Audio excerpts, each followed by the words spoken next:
अभिवादन स्वीकार कीजिए ब्रजेश मिश्रा का। और आप देखना शुरू कर चुके हैं द डिबेट। बहनों भाइयों, उत्तर प्रदेश की राजनीति इन दिनों निर्णायक मोड़ पर पहुंची हुई है। भारतीय जनता पार्टी मंडल स्तर पर बड़े दलित सम्मेलनों का आयोजन कर रही है, तो वहीं समाजवादी पार्टी ने भी काउंटर स्ट्रेटजी अपनाते हुए अखिलेश यादव खुद मैदान में उतरे और आज उन्होंने लखनऊ में 18 किलोमीटर साइकिल चलाकर अपनी पीडीए रैली की शुरुआत की है, जो साइकिल के द्वारा चलाई जाएगी। उत्तर प्रदेश में कांग्रेस भी लगातार सक्रिय है और बीएसपी भी लामबंद है। यूपी का क्या राजनीतिक तापमान है और क्या किस रास्ते जा रही राजनीति, आज चर्चा का मुख्य केंद्र बिंदु यही है। बहनों भाइयों, दो बड़े हाई प्रोफाइल आयोजन इन दिनों उत्तर प्रदेश में चल रहे हैं। भारतीय जनता पार्टी हफ्ते में 2 दिन उत्तर प्रदेश में अलग अलग बड़े शहरों में बड़े स्तर का दलित जलसा आयोजित कर रही है। इसमें दलित समाज को भारतीय जनता पार्टी से जोड़ने के लिए बड़े पैमाने पर बीजेपी मुहिम चला रही है और इसको लीड कर रहे हैं उत्तर प्रदेश के मुख्यमंत्री योगी आदित्यनाथ। तो आपके मन में ये प्रश्न होना चाहिए कि तो जब बीजेपी ये सब कर रही है तो अपोजिशन क्या कर रहा है। तो अपोजिशन भी इस लार्जर वोट शेयर को, जो तकरीबन पिछड़े और दलितों को मिलाकर 85% का जो वोट शेयर है, उस वोट शेयर को अब खींचने के लिए अपोजिशन भी सक्रिय है। खुद अखिलेश यादव साइकिल यात्रा के लिए उतर आए हैं और अखिलेश ने या तो पिछले चुनाव में साइकिल चलाई थी और उसके पहले भी चलाई थी, इस बार भी वो साइकिल चला रहे हैं। 18 किलोमीटर साइकिल चलाई उन्होंने आउटर लखनऊ से लेकर मुख्य केंद्र लखनऊ तक आने के लिए, यानी पूर्वांचल एक्सप्रेसवे जहां से प्रारंभ होता है वहां से उनकी यात्रा शुरू हुई थी साइकिल से और वो पहुंचे कहा गोमती नगर जनेश्वर मिश्र पार्क। 18 किलोमीटर का साइकिल का सफ़र और बड़ी तादाद में समाजवादी पार्टी के उनके समर्थक, कार्यकर्ता और उनके चाहने वाले उमड़े। और ये ठीक कल high profile international world cup match के बाद आज ये कार्यक्रम लखनऊ में आयोजित हुआ। तो ये कार्यक्रम हो रहा है लखनऊ में और वो कार्यक्रम बीजेपी ने कहा किया प्रयागराज में। इसके पहले अलीगढ़, उसके पहले हाथरस, आगे भी कार्यक्रम हैं बीजेपी के दलितों को अपनी तरफ आकर्षित करने के लिए। बहनों भाइयों, जब से बिहार में कास्ट सेंसस हुआ है, जब से कास्ट सर्वे हुआ है, जातिगत सर्वे हुआ है, उत्तर प्रदेश में एक नई किस्म की राजनीति शुरू हुई है। पिछड़ा, दलित साथ में जोड़ो, मुसलमान तो साथ आएंगे। यह है अपोजिशन की पॉलिटिक्स। बीजेपी को लगता है कि पिछड़ों का एक बड़ा लार्जर वोट बेस उनके पास है, माइनस यादव, और उनके साथ अगर शेड्यूल्ड कास्ट जुड़ते हैं, और अपर कास्ट का तो बीजेपी के पास अभी तक अभेद्य किला है अपर कास्ट के हिंदू वोट बैंक का। मैं ऐसा इसलिए कह रहा हूं हिंदू या जातिगत बातें, क्योंकि ये उत्तर प्रदेश के परिप्रेक्ष्य में सच हैं। आप राजनीति में शुचिता या नैतिकता की बातें बहुत होती हैं, लेकिन यूपी में जातियां एक सच्चाई हैं और धार्मिक आधार पर ध्रुवीकरण भी एक कड़वा सच है। अधिकतर जो पॉलिटिकल पार्टीज के पैरामीटर्स हैं वो इन्हीं पर आधारित हैं और इन्हीं के आधार पर तय होता है कि किसको वोट मिलेंगे और किसकी क्या तैयारी है। बीजेपी की तरफ से उत्तर प्रदेश के मुख्यमंत्री योगी आदित्यनाथ पूरी ताकत लगा रहे हैं और आज देखिए 2 बड़े कार्यक्रम।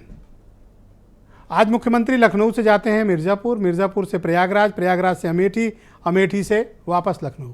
ये उनका हाई प्रोफाइल पॉलिटिकल टूर है। शासकीय काम भी है लेकिन अधिकांश पॉलिटिकल टूर है। तो बीजेपी एक एक दिन में 4-4 जिले पकड़ रही है, बड़े बड़े 4 बड़े शहर पकड़ रहे हैं।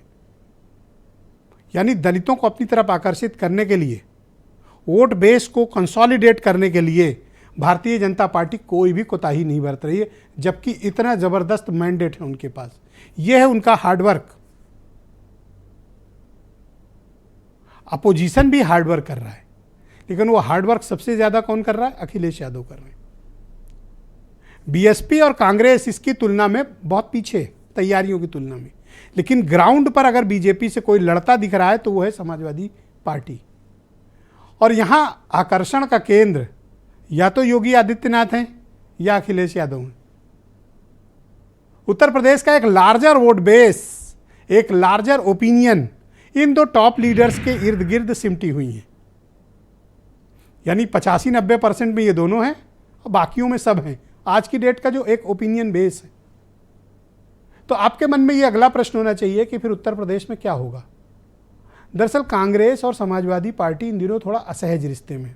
हालांकि वो चैप्टर क्लोज हो गया, लेकिन दोनों के रिश्तों में मध्य प्रदेश ने तल्खी ला दी। और तल्खी का बहुत बड़ा कारण दोनों दलों के नेताओं का टॉप लीडर्स के खिलाफ कमेंट्स करना है। और वो तल्खी ऐसा नहीं कि खत्म हो गई है, वो आज भी जारी है। बीएसपी ऐलान कर चुकी है नो अलायंस, किसी के साथ गठबंधन नहीं।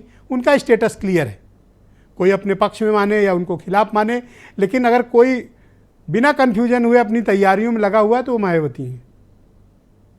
आप उनकी आलोचना भी कर सकते हैं, उन्हें पसंद भी कर सकते हैं, लेकिन यूपी की पॉलिटिक्स में मायावती को कोई इग्नोर नहीं कर सकता है। 12.5% का वोट शेयर लिए अकेले बैठी हुई हैं और उनका ऐलान भी है कि अकेले लड़ेंगे, किसी के साथ नहीं।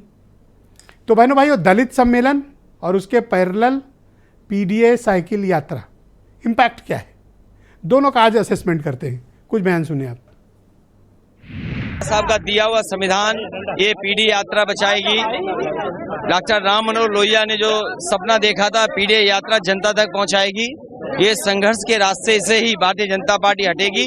हमें उम्मीद है कि पीडी यात्रा का समर्थन और जो सक्सेसफुल हुई है वो यही दर्शाती है कि आने वाले समय में भारतीय जनता पार्टी का सफाया होगा। पब्लिक परसेप्शन ये है कि 60 से लेकर 75 में हम हैं और बाकी 25 में ये सब हैं।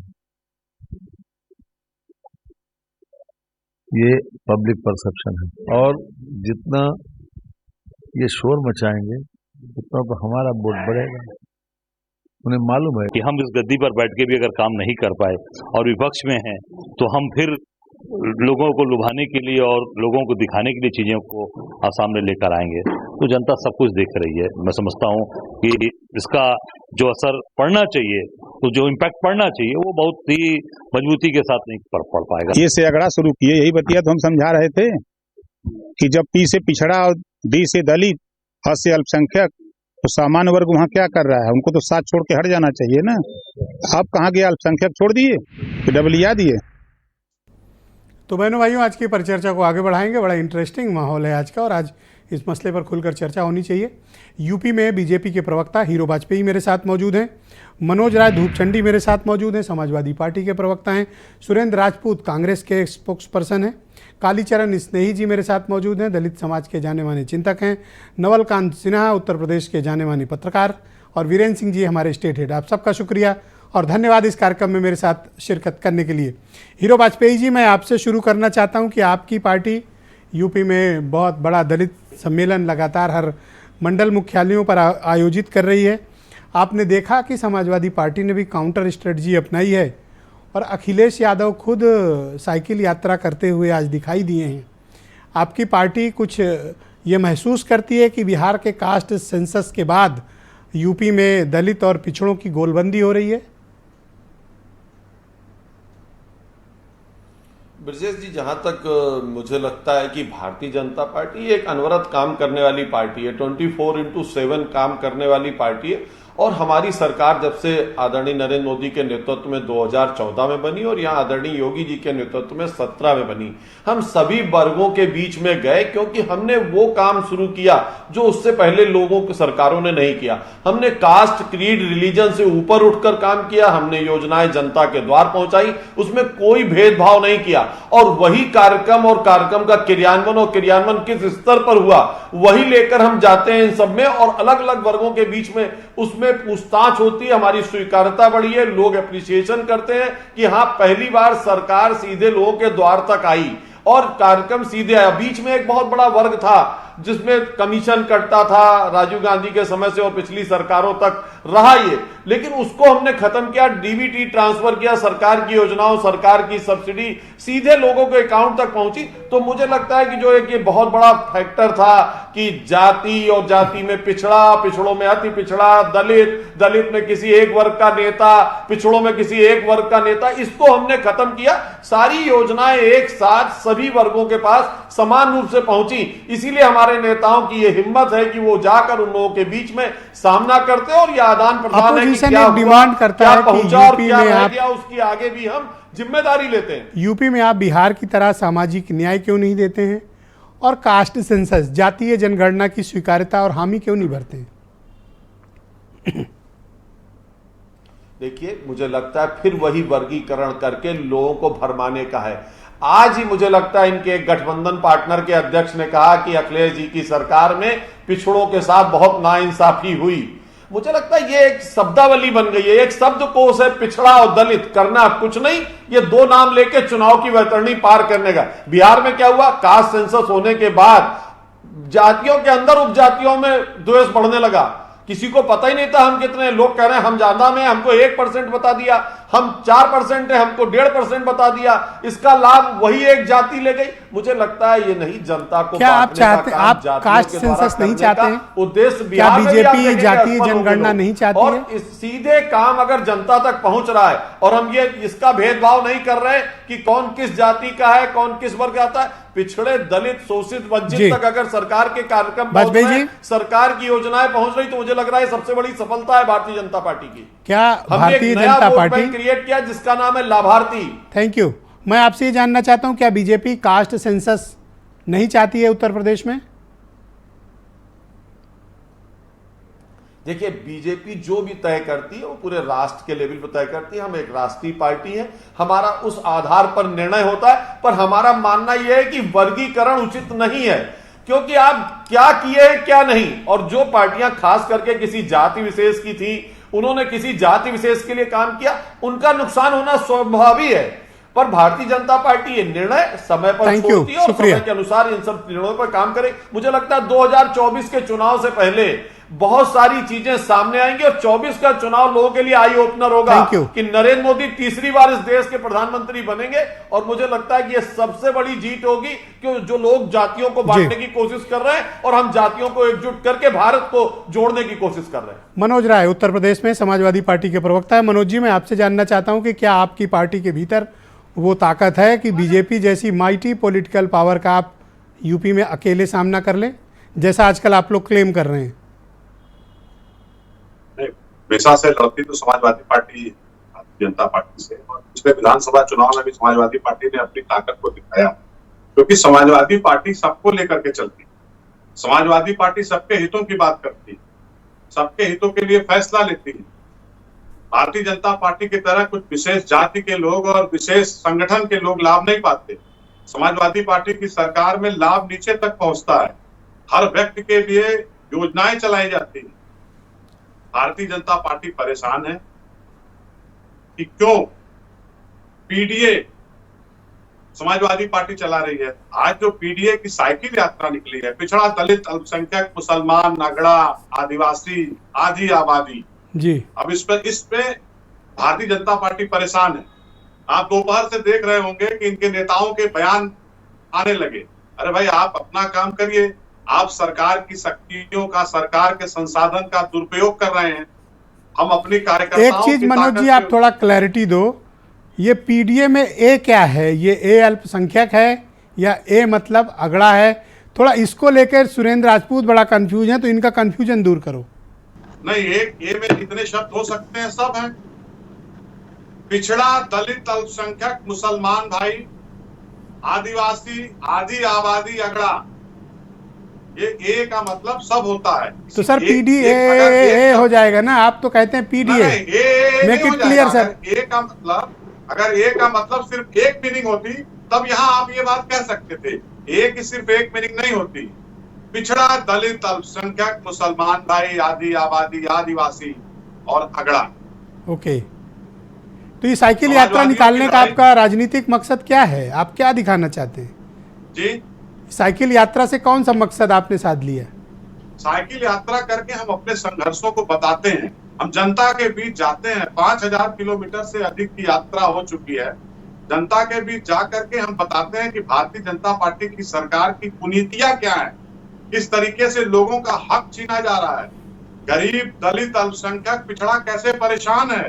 जो योग्य आदमी है उसको नौकरियां नहीं मिल रही है। पिछड़ों के हक की लड़ाई के लिए आजकल ओम प्रकाश राजभर इधर हैं, वो पिछड़ों की लड़ाई राजभर जी लड़ रहे हैं। जो अति पिछड़ों की जनता के हितों में वो नहीं हो रहा है। ये साइकिल यात्रा का मुख्य मकसद है। शुक्रिया आपका। मैं सुरेंद्र राजपूत जी को इस कार्यक्रम में आमंत्रित करता हूं। सुरेंद्र जी, स्वागत आपका। काफी दिनों के बाद दिख रहे हैं। आजकल आप मध्य प्रदेश में बहुत सक्रिय बताए जा रहे हैं, ऐसी इंटेलिजेंस इन्फॉर्मेशन है। तो आप मुझे बताइए कि आजकल ये दलित, हीरो वाजपेयी मुझे बता रहे थे मेरे पास कोई इंटेलिजेंस नहीं है। मैं आपसे जानना चाहता हूं कि यह दलित सम्मेलन बीजेपी कर रही है मंडल मुख्यालयों पर, उसके जवाब में आजकल साइकिल यात्रा निकल रही है, और उसके भी जवाब में आपके पार्टी के प्रदेश अध्यक्ष भी आजकल बयानों की तीर चला रहे हैं। पहली चीज तो आपको नमस्कार। और इंटेलिजेंस तो वास्तव में हीरो भाई के ही पास है, सारा अमला इन लोगों के पास है, देश में भी प्रदेश में भी। तो ये लोग तो कर ही लेंगे। इनको ये भी पता चल जाएगा कि मध्य प्रदेश में इस वक्त जनता जो है भारतीय जनता पार्टी को बुरी तरीके से हरा रही है। ग्वालियर संभाग में हम एक भी सीट नहीं जीतने देंगे इन्हें। यहाँ पर जय कांग्रेस और तय कमलनाथ हो गया है। मैं आपको आपके चैनल के माध्यम से मध्य प्रदेश की इतनी जानकारी दे रहा हूं। दूसरी बात जो अभी बात आई सारी की सारी कि दलित सम्मेलन कर रहे हैं, पिछड़े सम्मेलन कर रहे हैं, अगड़े सम्मेलन कर रहे हैं, मुख्यमंत्री जी 4 जगह हेलीकॉप्टर से घूम रहे हैं, 5 जगह उससे घूम रहे हैं, अमित शाह जी नाराज कार्यकर्ताओं को मनाने इंदौर जा रहे हैं। आज अमित शाह जी मेरे बगल वाली होटल में है, यहाँ पर क्या नाम नाराज कार्यकर्ताओं को यहाँ पे भी मना रहे हैं वो लोग। मैं एक दूसरे होटल में हूँ, सेंट्रल पार्क में, वो रेडिसन में कार्यकर्ता नहीं है। वाजपेयी जी को सब पता है जी, आप बताएं जी। तो ये जो कार्यकर्ताओं को, चाहे दलित हो चाहे पिछड़े कार्यकर्ता हो, ये मना करके निकलते हैं अमित शाह जी, और पीछे जो है वो इंदौर का जिला अध्यक्ष इनका इस्तीफा दे देता, वो पिछड़ा है, साहू है, आप जान लीजिए, वो इस्तीफा देके चले जाते हैं। तो ये इनकी स्थिति यहाँ पर है, और यही स्थिति उत्तर प्रदेश में है। चूंकि भारतीय जनता पार्टी और भारतीय जनता पार्टी के जितने सहयोगी लोग हैं, चाहे वो कोई राजभर जी हों चाहे कोई और हों, आज की डेट में ये सब लोग आए थे जातीय जनगणना के पक्ष के लिए, सब लोग आए थे पिछड़ों को आरक्षण देने के लिए, सब लोगों के मैनिफेस्टो में है जातीय जनगणना। सब लोगों ने कहा था, संसद में कहा था 2014 के बाद हम जातीय जनगणना के आंकड़े रखेंगे, लेकिन अब ये मुकर गए हैं। इन लोगों ने पूरी जनता को धोखा दे दिया है। आज की डेट में धोखेबाज सम्मेलन चाहे कितने भी कर डालें, लेकिन धोखेबाज के ऊपर धोखेबाजी का टैग लग जाता है ब्रजेश भाई। आज इन लोगों ने पिछड़ों को भी धोखा दिया, अगड़ों को भी धोखा दिया, दलितों को भी धोखा दिया, आदिवासियों को भी धोखा दिया, और अल्पसंख्यकों को भी धोखा दिया। अब सम्मेलन चाहिए जितने कर लें, सम्मेलन में इनके कुछ नहीं होना। सम्मेलन में सिर्फ और सिर्फ कोरी बयानबाजी। यूपी में आप बयानों में तो दिखते हैं, लेकिन ग्राउंड पे नहीं दिख रही है। मैं बात कांग्रेस की कर रहा हूं सर। मैं आपको एक बड़ी मजेदार बात बताऊं ब्रजेश भाई, मैं तो पिछले दिनों से हूं नहीं शर्मा के यहाँ। आप जानते हैं कि सुबह जाता था रोज जनता के बीच। वो आज आपका लास्ट का काम वो अजय राय कर रहे हैं, आज गए थे वहां पे। हीरो वाजपेयी भी गए थे वहां पे जी। आज शाम, हाँ हीरो भाई गए होंगे तो चाय भी पी होगी उन्होंने, बड़े अच्छे इंसान हैं। शाम को जनता के बीच में अजय राय जी थे।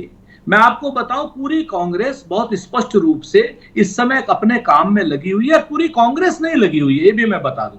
आज की डेट में इंडिया का गठबंधन पूरा का पूरा उत्तर प्रदेश में पूरी तरीके से लगा हुआ है। 80 की 80 सीटें हम लोग लड़ेंगे और 80 की 80 सीटें हम लोग जीतेंगे। लगा तो हुआ है संगठन, ये मैं मानता हूं, लेकिन वो पड़ोसी घर में पथराव क्यों कर रहे हो सर? रात में पत्थर फेंक रहे हो सर? किसके घर में? ये मनोज राय के घर पे। नहीं, गलत बात है। मैं आपको पूरी जिम्मेवारी से कहता हूं कि जिस तरीके से क्या नाम इंडिया गठबंधन का एक वो हुआ था, मैनिफेस्टो हुआ कि साहब हम लोग लोकसभा का चुनाव साथ लड़ेंगे, उसमें कुछ गलतफहमियां हुई। उस गलतफहमियों की वजह से 1-2 दिन जिस तरीके की भाषा या शैली का इस्तेमाल हुआ, वो सभी लोगों ने, सभी अपने अपने जिम्मेवार लोगों ने माना कि ऐसा नहीं होना चाहिए, और उसके बाद वो सारी चीजें रुक गई। हम लोग आपस में भाई हैं, हम लोग आपस में एक हैं, हम लोग पूरा इंडिया एक है पूरी तरीके से, पूरे देश का। और पानी में लाठी मारने से निश्चित तौर पर जान लीजिए, सर मैं कोई पानी में लाठी नहीं मार रहा हूं, लाठी आप लोग चलाए हो सर, दोनों लोग चलाए हो। मैं तो सिर्फ बता रहा हूं कि झगड़ा क्यों किए। अरे सर, हम तो मुक्त कंठ तारीफ कर रहे हैं कि आज अखिलेश यादव जी ने साइकिल चलाई। वो उनके यहाँ का लोहिया वाहिनी का राष्ट्रीय अध्यक्ष अभिषेक यादव 5000 किलोमीटर साइकिल चला चुका है। आज अखिलेश यादव जी ने उनके साथ 18 किलोमीटर साइकिल चलाई। ये भी इंडिया का गठबंधन है, इंडिया ने साइकिल चलाई है। और भारतीय जनता पार्टी के कुशासन के खिलाफ दूसरे की ताकत को अपना राजनीति में नहीं बताना चाहिए सर। नहीं, हम दूसरे की ताकत कहाँ है? जब इंडिया गठबंधन में सब है, कहते हैं ना कि ऊपर हिम था नीचे जल था, एक सघन था एक विरल, और एक ही तत्व की प्रतिमा थी, उसे जड़ कहो या चेतन। आज की डेट में गठबंधन में हम हैं, पेट में दर्द भारतीय जनता पार्टी और उनके साथ। सर आप अपने दोस्त की ताकत पर इठला रहे हैं यूपी में ना सर, लेकिन घर में उनके रात में पथराव भी तो करते हैं आप, जलन भी हो सकती है आपकी। सुनिए तो सर, मैंने तो पहले से आपसे कहा कि आप हमारे घर के मतांतरों को जो कि कभी हुए 1-2 दिन, वो तो आप देख रहे हैं। आप इन मतांतरों को नहीं देख रहे। तो इनकी पोल खोल दो सर। ओम प्रकाश, सुनिए तो सर, भारतीय जनता पार्टी और ओम प्रकाश राजभर कहता था बिना जाति जनगणना कराए कुछ नहीं होगा। आज की डेट में कहां है उसकी जाति जनगणना? वो कहते थे बिना त्रिस्तरीय आरक्षण दिए कुछ नहीं होगा। कहां है उसका त्रिस्तरीय आरक्षण? आज की डेट में शेर बने घूमते थे, बिल्कुल चूहे की तरीके से कर रहे। जाति जनगणना के लिए संजय निषाद जी भी सर दोस्त हैं हमारे, उन्हें मंत्री बनाया जाना चाहिए सर, हम सब डिमांड करते हैं ना। जाति जनगणना वो सिर्फ अपना मंत्री बनने के लिए, आज की डेट में उन्हें पिछड़ों से कोई मतलब नहीं है। 3 बार हीरो वाजपेयी कह के निकल गए, अभी तक वादा पूरा नहीं किए। मैं वही बात कह रहा हूं, उन्हें कोई मतलब नहीं है। कोई पिछड़े जाए भाड़ में, दलित जाए भाड़ में, उनके हिसाब से ओम प्रकाश राजभर और बीजेपी, उन्हें वोट चाहिए। लेकिन अब दलित, पिछड़ा, अल्पसंख्यक और अगड़ा सब जाग गया है। और वो जाग करके एक बात कह रहा है कि भैया हम तुम्हें मंत्री बनाने के लिए वोट नहीं देंगे, हम तो जाति जनगणना के लिए वोट देंगे। हम जाति जनगणना के साथ साथ संसाधनों पर हक के लिए वोट हमारे साथ सर जुड़े रहिएगा। दूसरे राउंड में आपको बाकी अवसर देंगे अपनी बात रखने का। कालीचरण जी मेरे साथ मौजूद हैं। कालीचरण जी शुक्रिया आपका। आज आप बीजेपी ने एक बड़ा हाई प्रोफाइल दलित सम्मेलन प्रयागराज में किया है और 3 अब तक हो चुके हैं, अभी वाराणसी और गोरखपुर वगैरह में बाकी है। और आज साइकिल यात्रा भी समाजवादी पार्टी ने काउंटर में निकाल दी। आप मुझे बताओ क्या चल रहा है इन दोनों के बीच? देखिए, एक तो बहुत बहुत धन्यवाद कि आप बिल्कुल पैनी नज़र रखते हैं और जो ज्वलंत मुद्दे होते हैं उन पर आपकी पैनी नज़र होती है और डिबेट भी कराते हैं। देखिए, ये तो पक्की बात है वो भी मैंने कहा जो रात में पत्थर फेंकते हैं एक दूसरे के घर पे।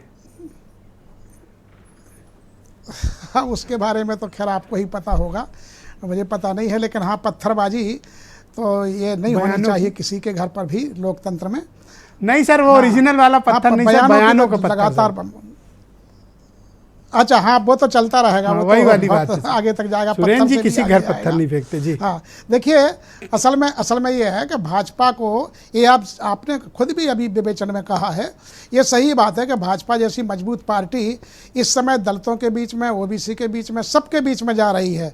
इसका मतलब है कि उसे पता है कि कुछ जमीन खिसक रही है, उसका समर्थन कुछ धीरे धीरे अलग हो रहा है, तो निश्चय उसे मेहनत करना पड़ेगी। तो मेहनत अपनी कर रही है और जलसा यात्रा कर रही है। लेकिन मैं बता दूं, आप भी जानते हैं कि 4 बार जहां दलितों को नेतृत्व मिला हो उत्तर प्रदेश में बहन जी के माध्यम से, वहां वो जलसा और उसमें नहीं मानते हैं, वो स्वाभिमान और सम्मान की लड़ाई के लिए है।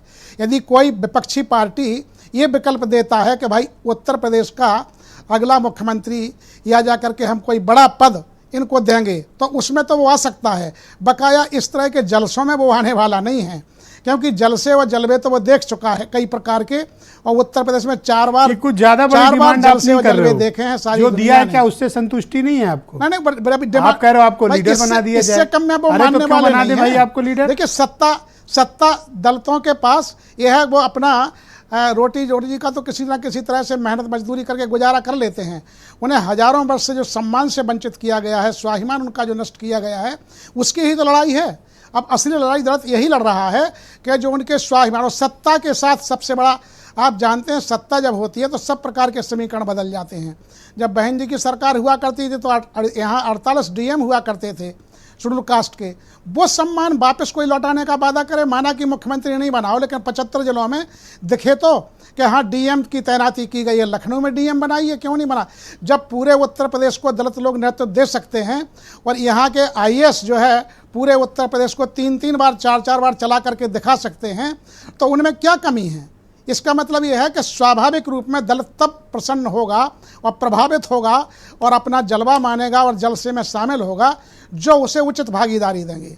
ये आप देखते हैं कि सपा का भी रिकॉर्ड जो है उस समय पदोन्नति में आरक्षणों को रोक करके खराब किया गया था। ये सही बात है कि अब लगातार अपनी भूल सुधार पर वो काम कर रहे हैं और उन्हें करना चाहिए, क्योंकि स्वाभाविक रूप में समाजवादी पार्टी के साथ भी कनेक्ट है दलित। सर, मैं जानना चाहता हूँ कि स्वाभाविक पसंद दलितों की कौन है? मैं माइनस मायावती बात कर रहा हूँ। मायावती तो खैर टॉप पसंद होंगी, दलितों की दूसरी और तीसरी पसंद कौन है? नहीं, देखिए, पहली पसंद तो उनकी वही है और आखिरी पसंद भी है, लेकिन ये लगता है कई बार एक तो मीडिया के द्वारा गुमराह किया जाता है, कुछ हमारे लोग गुमराह हो जाते हैं, और कुछ जो है पेट की आग बुझाने के लिए बेचारों को मजबूरी में ये सब होना पड़ता है। तो ये सही बात है कि मजबूरियाँ इस तरह से खड़ी की जाती हैं कि कमेरों को जो है एक तरह से मुफ्त की आदत बना दी गई है। उनको जो है एक तरह से भिखमंगों में तब्दील करने की कोशिश की जा रही है कि सरकार के आश्रय रहो, सरकार तुम्हें जब खाने को देगी तब है। उससे वो निकलना चाहते हैं। जो सत्ता में भागीदारी चाहते हो, बाबा साहब के अनुयायी हैं, सब मान्यवर कांसीराम साहब का था कि सत्ता की चाबी प्राप्त करना है, तो सत्ता की चाबी प्राप्त करना महत्वपूर्ण है, उससे सारी समस्याएं हल हो जाती हैं। तो उस ओर जो उस स्वाभिमान को लौटाने का जो भी वादा करेगा, मुझे लगता है इतना बड़ा वादा कोई करने को तैयार नहीं है। शुक्रिया आपका। मैं नवल कांत सिन्हा को आमंत्रित करता हूं। उत्तर प्रदेश के जाने माने राजनीतिक मामलों के पत्रकार हैं। नवल जी, आपका शुक्रिया। मैं आपसे जानना चाहता हूं कि ये दलित सम्मेलन का जवाब क्या ये पीडीए की साइकिल यात्रा दे पाएगी? देखिए, मैं एक लाइटर मोड से शुरू करता हूं कि कल खूब कर सकते हो, यहाँ बड़ा स्कोप है हमारे यहाँ। कल एक मैच हुआ था, उसमें दो मुस्लिम मोहम्मद शमी मोहम्मद सिराज खेल रहे थे। उसके बाद दो यादव, सूर्य कुमार यादव और कुलदीप यादव खेल रहे थे। तीसरे यादव अखिलेश यादव मौजूद थे वहाँ पे। इंडिया इंडिया के नारे लग रहे थे और इंडिया जीत भी गया था। तो ये खुश करने के लिए विपक्ष को है, लेकिन हकीकत ये है कि मनोज राय धूपचंडी बैठे हुए हैं आपके, तो बनारस से ही है, बनारस से अजय राय, और अजय राय जिस तरह की बातें करते रहे हैं, जितना वो गुस्सा दिला सकते हैं अखिलेश यादव को कि आदमी पूछे कि क्यों गुस्सा आता है, वो पत्थर वाली बात इसीलिए कही। तो उसी लिहाज से मैं बोल रहा हूँ कि वो जो गुस्सा है, तो आप इस तरह से देखिए ना कि पहली बात तो आपने पहले ही बोला कि 12.5% जो वोट है वो बीएसपी का उत्तर प्रदेश में, यानी कि जो तीन बड़ी शक्तियां हैं उत्तर प्रदेश की, वो है भाजपा, सपा, बसपा, और उसके बाद चौथे नंबर पे कांग्रेस आती है। अब उसमें बसपा ने अपना अब तक अलग रास्ता तय कर रखा है, भाजपा तो लड़ ही रही है सबके खिलाफ। ऐसे में अगर कांग्रेस और सपा लड़ते झगड़ते रहेंगे तो मुझको लगता है कि बहुत कुछ हासिल होने वाला नहीं। वैसे भी नहीं, अगर मिल भी जाएंगे तब भी बहुत कुछ हासिल होने वाला नहीं, क्योंकि कांग्रेस पास नेता बहुत सारे हैं लेकिन उनके पास कार्यकर्ता। क्या कांग्रेस की रणनीति है कि इनको थोड़ा होस्टाइल रखो सपा वालों को? जी हाँ, निश्चित रूप से, ताकि सीट के निगोशिएशन में ये ज्यादा बड़ी बात न करें। जी हाँ, निश्चित रूप से पहली बात तो उनको वहाँ पे एमपी में ही दबाव बनाने की कोशिश थी कि एमपी में कांग्रेस को लग रहा है, और जो सुरेंद्र राजपूत जी बैठे हैं वो तो पत्रकारों को इनवाइट भी किए कि मेरे संग मध्य प्रदेश चलिए। मुझको भी कहा है कि चल के आपको दिखाते हैं कि कितना अच्छा कांग्रेस का माहौल है। निश्चित रूप से कांग्रेस का हो सकता है कि वहाँ मध्य प्रदेश में अच्छा माहौल हो, कांग्रेस जीत जाए, लेकिन उत्तर प्रदेश की जो जमीन है वो सरकी हुई है। 2009 का इलेक्शन जरूर इनके पक्ष में है। जब बार्गेनिंग करेंगे तो उसमें चल सकता है कि 22 सीटें हम जीत के आए थे, तो वो 22 सीटों पर तो दावेदारी कर सकते हैं। लेकिन जो पिछले दो चुनाव हुए हैं उसमें जो कांग्रेस, बीजेपी जो आकर्षित करने की दलितों को खासतौर पर कोशिश कर रही, इन दलित सम्मेलनों को नवल जी बड़ा राजनीतिक मायनों से देखा जाना चाहिए। ये हो सकता है दूसरे दल इसको ना समझ पा रहे हो, बट ये बहुत ही पॉलिटिकल स्ट्रेटजी है ये। देखिए, आपने जो जातियों का जिक्र किया, बीजेपी भी इस तीन तिकड़म की बहुत माहिर हो चुकी है। खासतौर से जो मोदी जी और अमित शाह जी का कार्यकाल आया उसमें बहुत माहिर हो चुकी जातियों का समीकरण बनाने में। लेकिन इन्हीं जातियों में से उसने एक जाति और तैयार करके, बल्कि दो जाति, एक जाति तो वो है जो लाभार्थी जिसको कहते हैं, उसी दलितों में से, उसी पिछड़ों में से वो है, और उसी अल्पसंख्यकों में से। अल्पसंख्यक भले ही वोट ना देते हो बीजेपी को, लेकिन वो उदासीन भी कई जगह हो गए, कई जगह वोट देने नहीं निकले, तो वो एक लाभार्थी वर्ग वो भी डेवलप हुआ है। हिंदुत्व के नाम पे सबसे ज्यादा पिछड़े और दलित, आप मेले होते हैं गांव के, मंदिरों के गांव में मेले लगते हैं, आप देखिए उसमें बड़े लोग कम जाते हैं, सवर्ण जाति के लोग कम जाते हैं, आपको दलित पिछड़े ज्यादा दिखेंगे। तो मुझको लगता है कि ये धार्मिक आयोजनों में पिछड़े और दलितों की भागीदारी बढ़ी है। हाँ, इस तरह के आयोजन में नहीं बढ़ी नहीं है, हमेशा से जो पिछड़े हैं और दलित हैं वो मेलों में जो समाज का जो नीचे का वर्ग है, आर्थिक रूप से भी जो कमजोर वर्ग है, वो ज़्यादा दिखाई देता है। बड़े लोग तो बड़े मॉल में दिखाई देते हैं और वो वोट देने भी नहीं जाते हैं। तो ये लड़ाई पूरी उसी वोट बैंक के जो सबसे ज़्यादा कंसंट्रेट होती जा रही है दलितों को लेकर। दलित ऐसा वोट बैंक है, सबके दिमाग में ये है कि उत्तर प्रदेश की खासतौर से 80 सीटों पर कि वो हो सकता है कि मायावती। पर एक बात बड़ी इंपॉर्टेंट कही कालीचरण जी ने कि ये दलित जो है यूपी का, ये 4 बार अपनी सरकार चला चुका है, सत्ता देख चुका है, ये हिस्से से नहीं मानने वाला है। ये लीडर रह चुके हैं, मतलब ये प्रदेश गवर्न कर चुके हैं। ये बड़े बिल्कुल, इंपॉर्टेंट फैक्टर है इन्होंने। बिल्कुल, आप बात सही भी है, 4 बार। बिल्कुल आप सही कह रहे हैं, लेकिन इस तरह ये भी देखिए ना कि आज जो अखिलेश यादव आज से पहले कुछ और बता रहे थे, आज उन्होंने अगड़ा भी जोड़ दिया, तो उनको ख्याल में मायावती आई होंगी कि जिन्होंने जूते मारो 4 वाले नारे से बीएसपी जैसे ही अगड़ा जोड़ा मनोज राय आज डिबेट के लिए आ गए। और उसके बाद जो है वो जो सवर्ण जुड़े, खासतौर से ब्राह्मण जुड़े। देखिए ब्राह्मण एक ऐसी जाति है वो खासतौर से उत्तर प्रदेश में जो कि हैमरिंग और जिसकी वजह से जो बसपा के समर्थक बैठे हुए हैं, जिसकी वजह से बैठे हुए और जिसकी आलोचना कर रहे हैं कि एक वर्ग जो है माहौल बना देता है, तो वो वर्ग अखिलेश यादव को भी लगा कि एक बहुत बड़ा वर्ग हम छोड़ रहे हैं जो कि माहौल बनाता है। थैंक यू नवल जी, हमारे साथ जुड़े रहिएगा। दूसरे राउंड में आपके विचार और सम्मिलित करेंगे। वीरेंद्र सिंह जी हमारे स्टेट हेड इस कार्यक्रम में जुड़ चुके हैं। वीरेंद्र जी, दलित सम्मेलन और आज पीडीए की साइकिल यात्रा, किसका क्या माहौल है? देखिए, ये जो दलित वोटों की एक लड़ाई है, इसमें ये लड़ाई तब तेज हो जाती है जब मायावती का वोट बैंक का प्रतिशत घट जाता है, वो 12% के आसपास आ जाती हैं, और समाजवादी पार्टी भी चाहती है कि कुछ दलित वोट हम ले लें, इसके लिए उसने बाबा साहब वाहिनी बना दी। उधर भाजपा राष्ट्रीय स्तर पर राज करने के लिए लगातार दलितों को राशन से लेके सारे सम्मान और सम्मेलन मुहैया करा रही है। तो ये लड़ाई तो दिलचस्प इसीलिए हो जाती है कि मायावती के बजाय अखिलेश यादव और योगी आदित्यनाथ दलितों की चिंता ज़्यादा कर रहे हैं, और इसको लेकर दलित समाज में अभी तक सफलता अगर देखी जाए तो भाजपा ने ज़्यादा हासिल की है।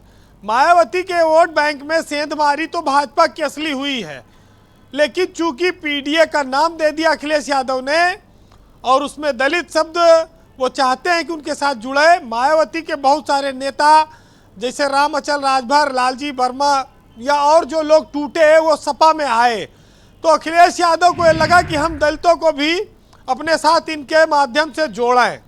तो ये एक अभियान चल रहा है, लेकिन अभी तक दलित वोटों पर मायावती का एकाधिकार था और है। आगे जब ये खतरा महसूस ज़्यादा होने लगता है मायावती को जहाँ जहाँ, तो वो कहती हैं कि ठीक है हमें न दो लेकिन समाजवादी पार्टी की न देना। तो भाजपा को दलित को लिए वो कई जगह वोट देने के लिए कह चुकी हैं। हालांकि कई उपचुनाव ऐसे हुए जहां पर दलितों ने उनकी बात नहीं सुनी और वहां वो समाजवादी को वोट दिया, जैसे घोसी में, मैनपुरी में, खतौली में।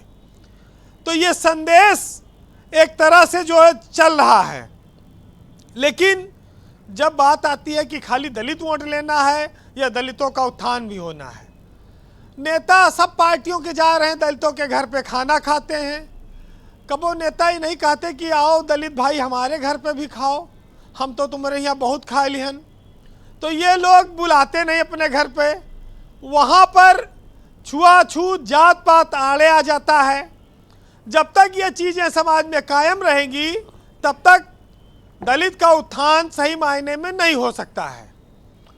दूसरी बात कि जो आरक्षण है दलितों का, अगर आप देखिए तो उसका लाभ करीब 5% लोग ऐसे हैं देश में जो सर्वाधिक उठा रहे हैं, और वो इस लाभ को लेते लेते सवर्ण की कैटेगरी में आ गए।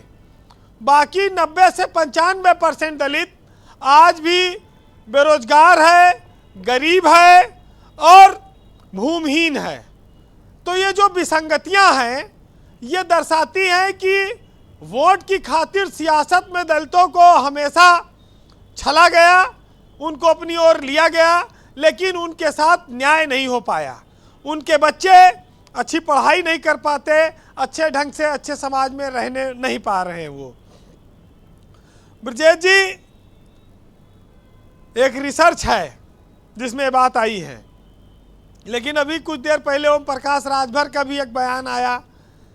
राजभर एक दिन विधानसभा में घूम रहे थे दशहरा से पहले 15-20 दिन पहले, तो जब पिछली बार मंत्री थे तो उनके साथ जो चपरासी थे, चतुर्श्रेणी कर्मचारी थे, वो मिल गया, कहा अरे मंत्री जी आ जाओ तो बड़ा जल्दी हम लोग इंतजार में हैं।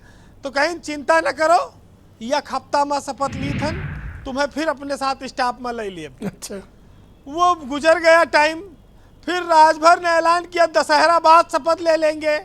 अब दशहरा भी गुजर गया, कब तक भाजपा के ढपली पीटे, उनका भी इंतजार काफी लंबा हो गया है। कारण क्या है, उनको क्यों इतना इंतजार कराया जा रहा है? वो अब पहले तो पता ऐसे नहीं थे, बड़े बड़े बोल्ड आदमी थे और कोई बात होती तो स्पष्ट कहते थे। अब पता नहीं, देखिए पहले तो दया शंकर जी मिल आते थे, फिर ब्रजेश पाठक जी घर पे बुला लेते थे, उनको चाय पानी कराते थे। इधर तो लग रहा है वो भी बंद है। अब उनका सब्र कब तक चलता है। लेकिन इस देश में जब दलित वोट के रिझाने की बात आएगी तो भाजपा दो रास्तों पर आपको काम करती हुई दिखेगी।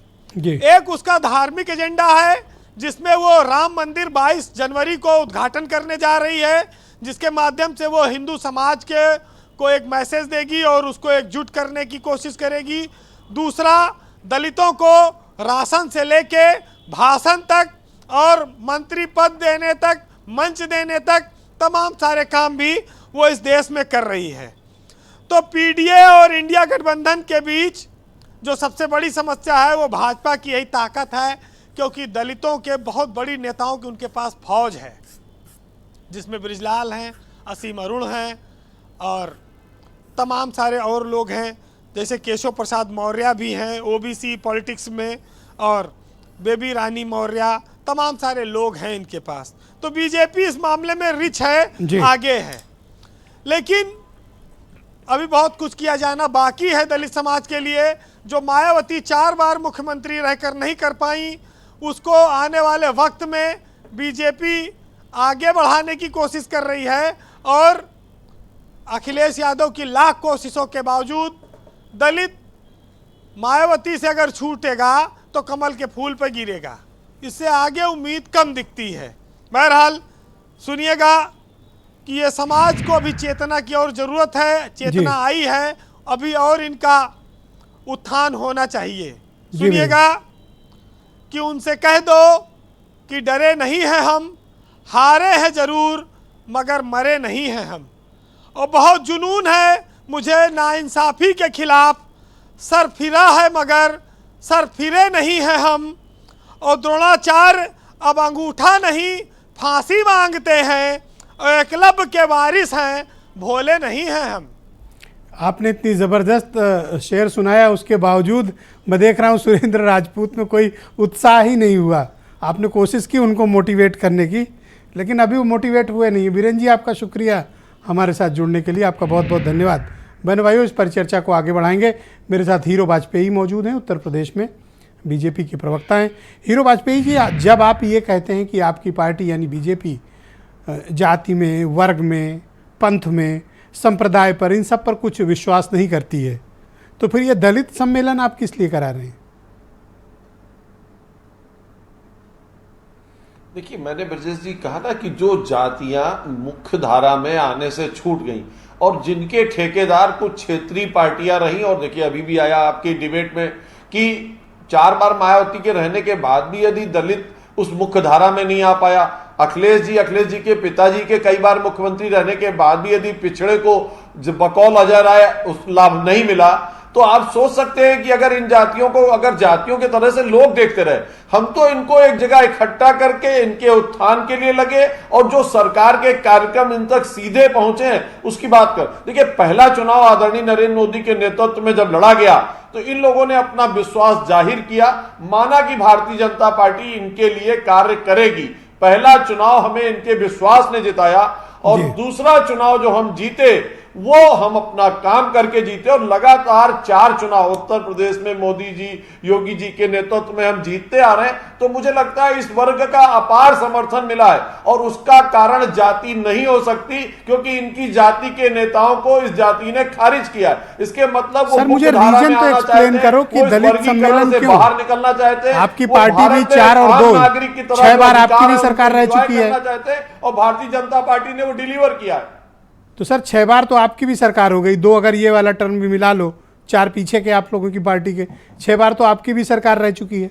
तो सवाल आपसे तो भी पूछा जाएगा कि आपके 6 बार के टेन्योर के बावजूद दलित पीछे कैसे रह गया? नहीं, मैंने कहा ना कि जो मुख्य धारा जो 70 साल में हो रहा था उसको हमने कितनी तेज किया है कि आज विश्वास बना है।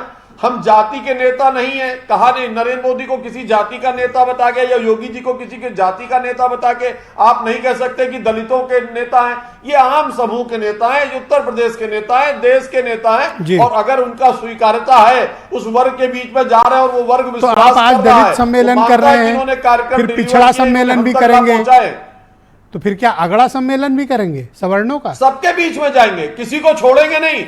ये पूरी आबादी को छोड़ने वाले नहीं, भारतीय जनता पार्टी किसी भी वर्ग को छोड़ने वाली नहीं, सबके बीच में जाएगी। और हमने एक लगातार डिस्पैरिटी खत्म करने के कार्यक्रम चला रखे हैं और मुझे लगता है वो हर वर्ग में इसका मतलब है कि जाति और वर्ग के आधार पर बीजेपी ने यूपी की पॉलिटिक्स को बांट रखा है। छूटा है उसे अगली बार करके दिखाएंगे। सर, इसका मतलब उत्तर प्रदेश को आपने जाति और वर्ग के आधार पर बांट रखा है, तभी तो आप जाति और वर्गों का सम्मेलन कर रहे हो।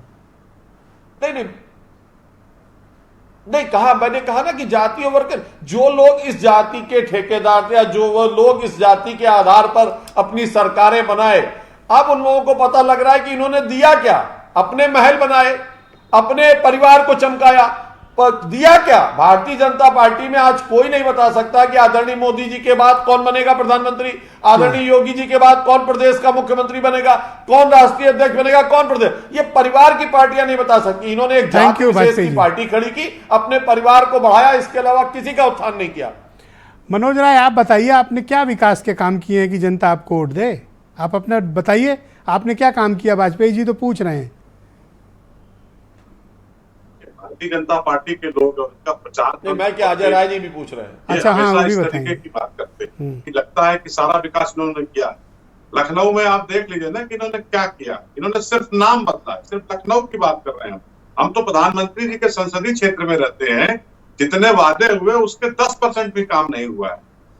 रिंग रोड बनाने की बात हुई और उसका प्रचार होता है, अभी तीसरी बन रही है और उसका रिंग का अभी तक जो चौथी रिंग होनी चाहिए उसका कहीं कुछ पता नहीं है। यहाँ आप स्ट्रीट लाइट आके देख लीजिए, एसीएल कंपनी को दिया।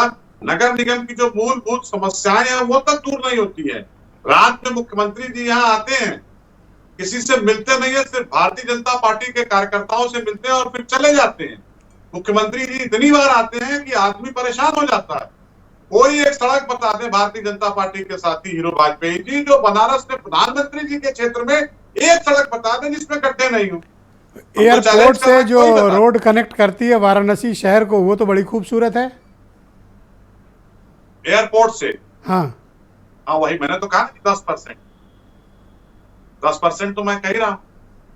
देखिए भारतीय जनता पार्टी, अच्छा चलिए विकास से हटके इस पे बात करते हैं। आप भी जो बीजेपी कर रही है वही तो आप लोग भी कर रहे हो, जाति पंथ मजहब और वर्ग में जनता को बांट रहे हो। नहीं, कहां बांट रहे हैं? आपको ध्यान होगा, आप सीनियर जर्नलिस्ट हैं। हमारे पुरखे राज नारायण और प्रभु नारायण ने विश्वनाथ मंदिर में दलितों को प्रवेश को लेकर के आंदोलन किया और सर उनके फूट गए तो खून की नदियां बह गई। मान्यवर कांसी राम साहब को लोकसभा में किसने भेजा? समाजवादियों ने भेजा। इटावा से चुन के गए थे पहली बार। और सत्ता में भागीदारी बहुजन समाज पार्टी को किसने दिया? समाजवादियों ने दिया 93 में। 91 में कांसी राम साहब को लोकसभा में भेजा। हमारा हक नहीं है, हम हमेशा साथ रहते हैं। तो ये भारतीय जनता पार्टी दलित सम्मेलन करके कैसे बात जोड़ लेगी किसी को? ये संभव नहीं है। और ये इनकी बौखलाहट, बहुत शुक्रिया है। जिस विषय पे डिबेट था उस पर न जाकर के ये परिवारवाद की बात करने लगे। कल ही का फोटो एक देख लीजिए आया है जिसमें जैसा और ये लोक निर्माण मंत्री जी संदीप सिंह कल्याण सिंह जी के और एक और कोई वो क्या नाम है, नरेश अग्रवाल। लेकिन हाँ, जो आप ही की पार्टी में थे वो। हाँ, तो क्या है? एक्सपोर्ट किया इन्होंने। ये सिर्फ नाम बदलने का काम करते हैं ब्रजेश जी। Thank you. पास कोई जवाब नहीं। सुरेंद्र राजपूत जी, देखिए अब तो बात खुलकर आ गई है ना, समग्र विकास वगैरह ये सब तो फेस वैल्यू की बात हो गई। ओरिजिनल बात यह है कि जाति पंथ मजहब और वर्ग के आधार पर राजनीति हो रही है। आपकी पार्टी भी तो वही करती है सर, आप कहाँ से अलग हो? आप भी तो गए थे जन जागरण करने, क्या मिला आपको? देखिए 3-4 चीजें बड़ी साफ हैं। हम किसी के ऊपर आरोप प्रत्यारोप नहीं लगाते। आपको उनके किए गए ऐतिहासिक कामों से आप उनका मूल्यांकन करते हैं ब्रजेश भाई कि उन्होंने आखिर किया क्या। कांग्रेस पार्टी ने अगर दलितों को पट्टे दिए तो वो सामने दिखाई देते हैं। आप देखिए गांव में भूमिहीन थे सारे के सारे दलित, तो उनको भूमि को क्या नाम 1975 में जो पट्टे देने का काम किया वो कांग्रेस पार्टी ने किया, और आज की डेट में चाहे छोटी जमीन हो चाहे छोटी उसमें इंदिरा आवास देने का काम कांग्रेस पार्टी ने दिया, चाहे छोटा घर हो चाहे बड़ा घर हो, वहां पर उसको स्वाभिमान से जीने का हक मिला। तीसरी बात, संविधान में जब आरक्षण की व्यवस्था आई तो उस आरक्षण की व्यवस्था का विरोध अगर कोई कर रहा है तो राष्ट्रीय स्वयंसेवक संघ और भारतीय जनता पार्टी करती है। एक सर इनका विरोध करता है, दूसरा सर इनका समर्थन करता है, तीसरा सर इनका फिर से विरोध करने लगता है। फिर ये सारी की सारी भारतीय जनता पार्टी जब दलित जो है पूरे देश का आंदोलन करते हैं, भारत बंद करते हैं, तो 11-11 दलित मारे जाते हैं, और उसके बाद मध्य प्रदेश के इसी ग्वालियर में 4 दलित मारे जाते हैं राजा चौहान के द्वारा। उसके बाद भी जो आंदोलन होता है 10,000 से अधिक मुकदमे दलित के बच्चों पर लगते हैं। कांग्रेस पार्टी उनका साथ देती है, उनके मुकदमे छुड़वाने का काम करती, चाहे मेरठ में हो चाहे दिल्ली में हो चाहे गठबंधन को लेकर मेरे पास एक सवाल है कि क्या कांग्रेस और समाजवादी पार्टी उत्तर प्रदेश के परिप्रेक्ष्य में अपने राजनीतिक रिश्तों को पुनर्परिभाषित और पुनर्मूल्यांकन के लिए तैयार हैं? दो चीजें बड़ी स्पष्ट हैं कि अखिलेश यादव जी और राहुल गांधी जी और मल्लिकार्जुन खड़गे साहब पूरी तरीके से 100% इंडिया गठबंधन के लिए एक मत हैं, तो पुनर्मूल्यांकन की कोई आवश्यकता नहीं है। जहां पर हम कहते हैं ना कि पानी से मिलके पानी अंजाम ये के पानी, तो आज की डेट में हमारा गठबंधन बिल्कुल निर्मल पानी की तरीके से, इसमें किसी भी तरीके की कोई गड़बड़ी करने की सर आपके दल में 2 तरह के लोग हैं, एक आप हैं जो शहद लेके खड़े हैं, और दूसरा है कोई वो नींबू लेके खड़ा है। सर नहीं, शहद और नींबू 2 विचारधाराएं आपके यहाँ चल रही हैं सर। नहीं, शहद और नींबू अगर पानी में मिला देंगे तो आदमी स्वस्थ हो जाएगा। हाँ। जनता को जो है अब मैं समझ गया कि अजय राय क्यों ऐसा कर रहे हैं, आप लोग करा रहे हैं।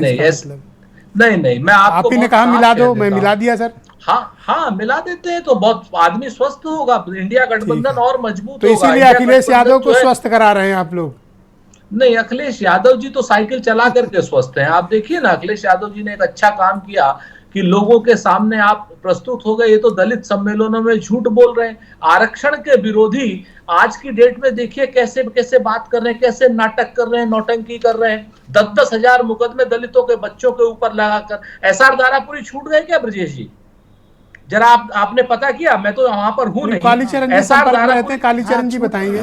कालीचरण जी क्या है? एसआर दारापुरी सुन लीजिए सर, सुन लीजिए। एसआर दारापुरी साहब छूटने अगर नहीं छूटे हैं तो ये कलंक है उत्तर प्रदेश की सरकार के ऊपर कि वो दलित सम्मेलन करा रही है। एक वो बुजुर्ग दलित नेता जो अपनी क्या नाम इस समय अल्जाइमर के भी उसमें हाथ पैर कांप रहे हैं, 80 साल का है। सुरेंद्र जी शुक्रिया, थोड़ा वक्त का अभाव है, समाप्त करें आप। मैं कालीचरण जी को सम्मेलन करा रहे हैं, ये बोलिए कालीचरण जी की बात है। भारतीय जनता पार्टी कालीचरण जी इसका जवाब देंगे, क्या स्टेटस है उनका, बताइए। कल शाम की खबर मिली है कि उनको शायद छोड़ दिया गया है। हाँ जी। अच्छा, दूसरी बात यह है कि मैं जो अभी आप कह रहे हैं, राजपूत जी बहुत सम्मानित व्यक्ति हैं और बहुत अच्छा काम कर रहे हैं, लेकिन वो 75 का उदाहरण बार बार देते हैं कि 75 में दलितों को इंदिरा जी ने भूमि दी है। लेकिन मैं पूछना चाहता हूं कि जहां वो सरकारें हैं, राज्य सरकार जहां पर कांग्रेस की है, वहां कांग्रेस के मुख्यमंत्रियों ने क्या ऐसा किया है इस बीच में? राजस्थान में या जा कर के वहाँ अपना जो बघेल का जो छत्तीसगढ़ में या शिमला में ऐसा करने वाले हैं? क्योंकि ये करना चाहिए। और भाजपा को तो मैंने पहले भी कहा था कि इस समय आउटसोर्सिंग के बारे में बड़ी बात चल रही है, बड़ी पहल चल रही है, इनको तुरंत आरक्षण लागू करना चाहिए। मेरे माननीय मुख्यमंत्री जी से निवेदन है कि आरक्षण लागू कम से कम आउटसोर्सिंग में तो कर ही दें, जिसमें कुछ तो दलितों का हित हो। दूसरा यह है कि ज़मीन जो जहाँ पड़ी हुई है सरकार खरीदे, स्पेशल कंपोनेंट प्लान के अंतर्गत प्रावधान होता है, और दलितों को ज़मीन के पट्टे दें, चाहे भले ही आधा बीघा ज़मीन मिले, 1 बीघा ज़मीन मिले, दलितों को देना चाहिए। आउटसोर्सिंग में और निजीकरण के लिए भी कुछ उपक्रम करना चाहिए। बड़े महत्वपूर्ण पदे तो आप जो है कहने का तात्पर्य है कि अगर बीजेपी दलित सम्मेलन कर रही है तो इनको ये करना चाहिए कि गिफ्ट के तौर पर पहले तो आउटसोर्सिंग में तत्काल प्रभाव से रिजर्वेशन लगा देना चाहिए। इनका जाना, इनका जो जलसा है, इनका जलसा है तो स्वाभाविक रूप में उसको जलसे का नाम दे सकता है। जिस जिले में जाएं वहाँ जाकर के पहले ही जाकर के एक डीएम बिठा दें कि देखिए भाई ये है अब तुम्हारी समस्याएं, हमारी सरकार रोज रोज तो नहीं लेकिन इनके माध्यम से हल होंगी, डीएम जिम्मेदार होगा जो तुम्हारी ही बिरादरी का है। ये कुछ आप चाहते हैं कि शेड्यूल्ड कास्ट के कलेक्टर और एसपी पोस्ट किए जाएं ज्यादा? बिल्कुल स्वाभाविक रूप में वो सरकार के सीधे हाथ होते हैं, ठीक है। उनके हाथ में सत्ता हीरो होती वाजपेयी है। से इस पे अभी आपके क्लैरिफिकेशन यहाँ ले से लेते हैं, फिर बताया नवल गया था भाई कि के पास आते हैं। हीरो वाजपेयी जी, क्यों तो नहीं आप इनके समाज के लोगों को पोस्ट करते हैं भाई? पोस्ट करिए, उनकी समस्याएं दूर कराइए। बिल्कुल करना चाहिए भाई। बोलिए मुझे वाजपेयी जी। देखिए, ये सरकार, मैंने आपको शुरू कहा कि ये कास्ट रिलीजन नहीं, हमारे लिए सारे अधिकारी बराबर है और जो क्षेत्र में बेहतर काम कर सकता है, जो वहां के लिए उपयुक्त कहने की बात उसकी नहीं है नियुक्ति भाई। हो रही है। जाति के आधार पर नियुक्ति आप जानते हैं पिछली 2 सरकारों में हुई और उसका क्या हश्र इन सरकारों का हुआ वो भी लोगों के सामने है। भाई इनके भी मेरिट है, 4-4 बार इनके लोग सरकार चला चुके हैं, ऐसा तो है नहीं कि इनमें मेरिट नहीं है। वाजपेयी जी देखिए, जब मंत्री पद जाति को देख करके दिए जा सकते हैं तो डीएम उबाल पद देने बढ़ता में गया क्या ना, हर्ज लोग है? केवल एक ही काम करने में लग गए, जाति के नाम पे पोस्ट हुए और केवल कुछ लोगों के घर भरने लगे, कुछ नेताओं के घर में ही पैसा पहुंचने लगा, तो उसी वर्ग के लोगों ने उन्हें खारिज कर दिया। सिर्फ अधिकारी नहीं हटे, सरकारें भी चली गई। सुन लिया आपने कालीचरण जी? नहीं, लेकिन इनके मुख्यमंत्री जी तो कड़क हैं एकदम। उस डीएम को फिर पनिश करें, उसके लिए दलित समझेंगे तो कि हमारे लोगों को दिया गया, पहले काम तो दीजिए। मुख्यमंत्री मंत्री पद देते हैं जाति को देख करके, ओबीसी को देख करके गिनाते हैं। वो योगी आदित्यनाथ के नेतृत्व में किसी अधिकारी की हैसियत नहीं, किसी के साथ मैंने राष्ट्रीय डिबेट की थी नवल जी, यहाँ ट्रांसफर पोस्टिंग की दिखाई बात देना चाहिए। ओके नवल भाई, आप मुझे बताइए कि अब क्या उत्तर प्रदेश में माने कि ये मुकाबला आमने सामने का है योगी आदित्यनाथ और अखिलेश यादव के बीच का? देखिए, बड़ी अजीबोगरीब बात है ब्रजेश जी, आप तो 543 सीटों पर नजर रखते हैं, लेकिन खास नजर आप इन 80 सीटों पर रखते हैं। यही असली आत्मा यही है, देखो। क्योंकि आपको पता है कि इन्हीं 80 सीटों से सदन से जो है पीएम के लिए जो कुर्सी मिलती है वो यहीं से इकट्ठा होके ही मिलती है।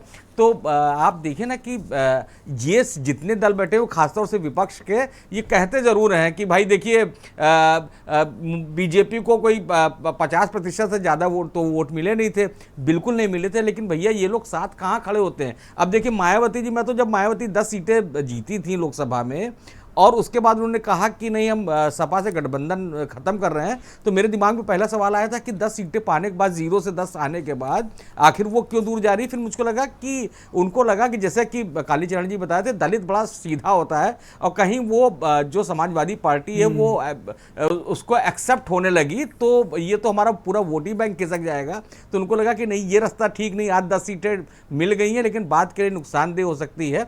लेकिन जिस तरह की रिफ्ट सपा और कांग्रेस में हुई, हालांकि सुरेंद्र राजपूत जी बता रहे हैं नहीं अच्छी बातें, शहद जैसी बातें कर रहे हैं, लेकिन वो जो आपने नींबू और मिर्ची वाली चीज थी असल में इनके 2 तरह के दल है ना। हाँ, एक रात में ईंट फेंक रहा है, सुबह दूसरा गुलाब लेके जा रहा है। हाँ, तो बस यही जी गुलाब के वाहक हैं। हाँ, ये तो इन सब लोग को सोचना चाहिए बीएसपी के साथ भी कि अगर आज नहीं मिले तो 24 के बाद यही कहेंगे कि तुमने चाहा ही नहीं, हालात बदल सकते थे, मेरे आंसू तेरी आंखों से निकल सकते थे और तुम तो ठहर गए झील का पानी बनकर, दरिया बनते तो साथ निकल सकते थे। तो मुझको लगता है कि इन लोगों को तो साथ खड़ा होना चाहिए। बहुत बहुत शुक्रिया, मैं आप सभी का बहुत आभार प्रकट करता हूं कि आज शाम आप सब ने इस बेहद महत्वपूर्ण राजनीतिक और सामाजिक मसले पर अपनी अपनी ओपिनियन प्रस्तुत की।